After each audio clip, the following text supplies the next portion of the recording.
झंगबेटो एक गण शब्द है, ओगू लोगों की भाषा, जिसका अर्थ है रात के लोग। मूलतः वे अलौकिक संरक्षक हैं जो समुदायों को प्राकृतिक और अलौकिक शक्तियों से बचाते हैं। ये आत्माएं जानती हैं कि किसी ने चोरी की है, बुरे जादू किए हैं, हत्या की है या किसी निर्दोष को नुकसान पहुंचाया है। उनके दुर्जय स्वभाव के कारण विश्वासी उनके साथ खिलवाड़ करने की हिम्मत नहीं करते। एक बार जब इसे समर्पित पंथ के व्यक्तियों द्वारा बुलाया जाता है तो झांगबेटो अपराधियों को खोजने के लिए मुख्य रूप से रात में गांवों में गश्त करते हैं। अगर पकड़े जाने पर भी वे पश्चाताप नहीं करते तो झांगबेटो उस व्यक्ति को शाप देते हैं और न्याय के जरिए उनके जीवन को नरक बना देते हैं। पंथ झंगबेटो को मिश्रण में लाने का प्रबंधन केवल इस विशेष पंथ द्वारा किया जाता है जो इसे बुलाता है, श्रद्धांजलि देता है और सुनिश्चित करता है कि कोई भी अनुष्ठान में हस्तक्षेप न करे। पंथ में ज्यादातर पुरुष होते हैं, कुछ महिलाएं भी होती हैं।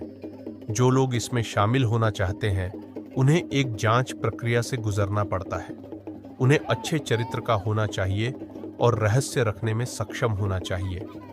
पंथ झंगबेटो को इधर उधर ले जाता है और लोगों को उन्हें छूने से रोकता है। यह पंथ अंत्येष्टि या प्रमुख अतिथियों के लिए आयोजित होने वाले कार्यक्रमों में झांगबेटो की उपस्थिति का आयोजन करता है। उपस्थिति, हालांकि वे आत्माएं हैं, लेकिन झांगबेटो रंगीन वेशभूषा में खुद को प्रकट करते हैं क्योंकि वे पूरे गांव में घूमते और नाचते हैं। ये शंकु के आकार की पोशाकें राफिया ताड़ के पत्तों से बनी होती हैं, जिन्हें लाल, हरे, पीले, बैंगनी और भूरे रंग में रंगा जाता है। शंकु नृत्य करते हैं, घूमते हैं और कलाबाजी कर सकते हैं। इससे पहले कि आप सोचें कि अंदर कोई है, दोबारा सोचें। पंथ के सदस्य सभी के सामने पूरी चीज इकट्ठा करते हैं, पतली लकड़ी के फ्रेम को एक साथ जोड़ने से लेकर उसके ऊपर पत्ते लगाने तक। वे ऐसा इसलिए करते हैं ताकि देखने वाले यकीन कर लें। अनुष्ठान के बाद पंथ के सदस्य संरचना को अलग कर देते हैं ताकि यह दिखाया जा सके कि अंदर कोई नहीं है। कभी कभी लोगों को उस वस्तु से एक डरावनी आवाज सुनाई देती है। आग ताड़ के पत्तों, घास, राफिया आदि के धागों से बनाई जाती है। फिर इन धागों को खोखले बांस की संरचना से जोड़ा जाता है जिसका आकार उल्टे शंकु जैसा होता है। अफ्रीकी झंगबेटो नृत्य के दौरान यह पवित्र पोशाक रात की आत्माओं द्वारा पहनी जाती है, इसमें निवास करती है। कभी कभी आत्मा बांस और केले के धागों से बनी पोशाक की भी मांग करती है, जो एक बुरे शगुन या क्रोधित आत्मा का संकेत है।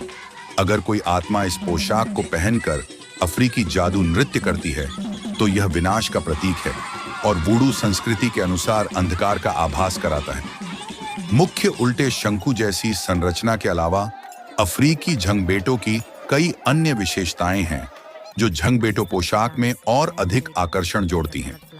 विशेषताएं इस प्रकार हैं। रंगीन धागे, झंगबेटो पोशाक को रंगीन धागों से सजाया जाता है जिन्हें प्राकृतिक रूप से उपलब्ध विशेष जड़ी बूटियों का उपयोग करके रंगा जाता है। ये रंग अत्यधिक प्रतीकात्मक हैं और अफ्रीकी झंगबेटो नृत्य में सुंदरता का एक तत्व जोड़ते हैं।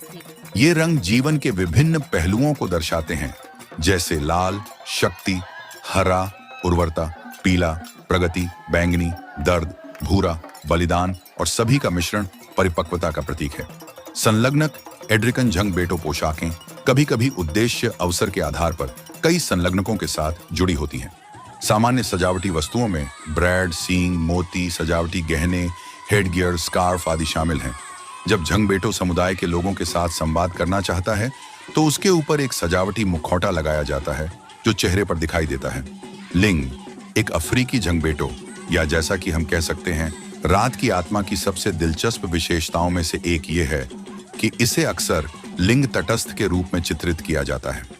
वुडू समुदाय का मानना है कि मानव शक्ति पुरुषों या महिलाओं में नहीं रहती है, लेकिन दोनों का सामंजस्यपूर्ण सह अस्तित्व चमत्कार कर सकता है। जैसा कि आप आगे पढ़ते हैं आपको पता चलेगा कि कैसे कुछ झंगबेटो छोटे झंगबेटो को भी जन्म देते हैं और उनमें योद्धा जैसी आत्माएं भी होती हैं।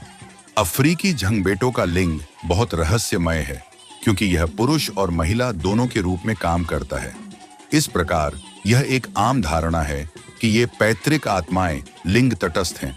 अफ्रीकी झंगबेटों के मुखिया राजा को जाहोलू कहा जाता है। वे आमतौर पर दूसरों की तुलना में आकार में बड़े और लंबे होते हैं। जाहोलू 3 साल में एक बार प्रमुख झंगबेटों त्योहारों के दौरान दिखाई देते हैं। ऐसा माना जाता है कि जाहोलू की आत्मा आम लोगों की पहुंच से दूर गहरे समुद्र में रहती है। जैसे ही जाहोलू समुद्र से निकलता है, इसे आमतौर पर त्योहार के समय आधी रात के दौरान तटीय क्षेत्रों या नदी के किनारों पर देखा जाता है। जाहोलू त्योहारों के दौरान जनता के सामने फिर से प्रकट होने से 3 दिन पहले जनता से गायब हो जाता है। अताहू की आत्मा सबसे लोकप्रिय और झंगबेटो उत्सव में आमतौर पर देखी जाने वाली नृत्य कलाओं में से एक है। अताहू द्वारा किया जाने वाला अफ्रीकी झंगबेटो नृत्य देखने में बहुत ही आनंददायक होता है। वे अपनी बेहतरीन नृत्य क्षमताओं और नृत्य के दौरान किए जाने वाले कुछ अनोखे जादू के करतबों के लिए जाने जाते हैं। अताहू की सबसे लोकप्रिय जादुई चालों में से एक ये है कि अगर आप अताहू की आत्मा से प्रभावित झंगबेटो पोशाक को जला भी दें, तो वह तब तक नाचती रहेगी जब तक वह पूरी तरह जलकर राख में न बदल जाए। अगर राख के ऊपर कोई और झंगबेटो पोशाक रखी जाए, तो वह तुरंत एक जीवित झंगबेटो में बदल जाएगी और अपनी सुंदर हरकतों के साथ नाचती रहेगी। एक और जादुई ट्रिक में छोटे झंगबेटो को जन्म देना शामिल है। यह आश्चर्यजनक है ना? जन्म देने का यह कार्य पूर्वजों के आशीर्वाद को दर्शाता है, जो वे उत्पादकता बढ़ाने के लिए भूमि को देते हैं। छोटे झंगबेटों के जन्म का मतलब है कि पूर्वज स्वयं लोगों को आशीर्वाद देने के लिए धरती पर आए हैं। ओहो, येन अताहू की वेशभूषा कम जटिल है, लेकिन जब यह आत्मा अफ्रीकी झंगबेटो नृत्य करती है, तो ये कुछ उल्लेखनीय नृत्य चालें दिखाती